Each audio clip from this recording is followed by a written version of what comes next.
Do you guys know that the most powerful Hashira Gyomei had a really tragic past? Well, hey, Thunderpoke is here. So, everyone knows that the Hashiras are the most respected fighters in Demon Slayer, who have worked relentlessly to master breathing styles and earned the coveted title after making countless sacrifices. Most of them come from humble backgrounds and understand the responsibility they are entrusted with. Interestingly, the Hashiras often have very miserable lives and are scarred forever by some tragedy. Gyomei Himehime, the stone Hashira, is no exception, as he has unfortunately been a victim of catastrophic twists of fates ever since he was born. Although he has grown up to become a very kind and sensitive gentle giant, he hides a very painful past.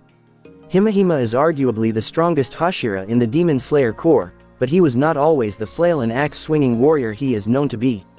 Gyomei was born on August 23 in the Himehime clan on Mount Hinode.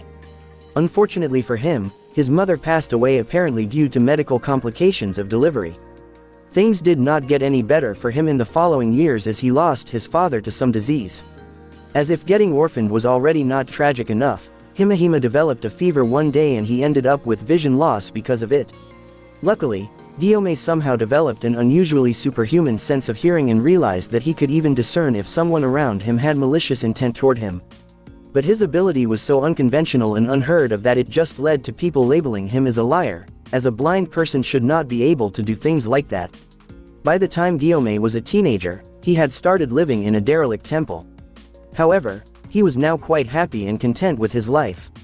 After bravely coming to terms with the tragedies he faced, Gyomei adopted 9 orphans and focused all his energy on raising them.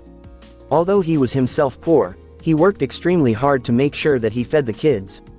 He would frequently skip meals, and because of that, he was quite skinny and weak. In spite of all the challenges, Gyomei had finally found a purpose and was content with his life. But misfortune struck again in the cruelest way possible and took everything away from him. The temple was situated in an area that was well known for demon attacks. In order to ensure that everyone was safe, Gyomei used wisteria incense and made a strict rule for the children to never travel beyond the borders of the temple during the night. This strategy worked flawlessly until one unfortunate evening. One of the 9 orphans broke the rule and was approached by a dangerous demon. In order to save his life, he decided to sacrifice everyone else. The child not only took the demon to the temple but also put out the wisteria incense, making the premise vulnerable to attack. Before Gyomei could make sense of what had unfolded, 4 children were killed. As the orphans saw the brutal murder of their friends, they naturally panicked. Gyomei showed immense courage in the horrific circumstances and appealed to the rest of the children to stay inside the temple. But 3 of them ignored his orders and were killed moments later. Only a girl named Sayo listened to Gyomei's agitated requests and trusted him. Eventually, Gyomei had to face the demon, but he had never fought anyone until then in his life. Gyomei was overcome by the ruthless desire to save Sayo to the point that he fought with all his strength. It did not take him long to realize that he was unusually strong and managed to beat the demon's head until dawn. Sayo hid behind him in the meantime, and when the sun finally rose, the demon's body disappeared.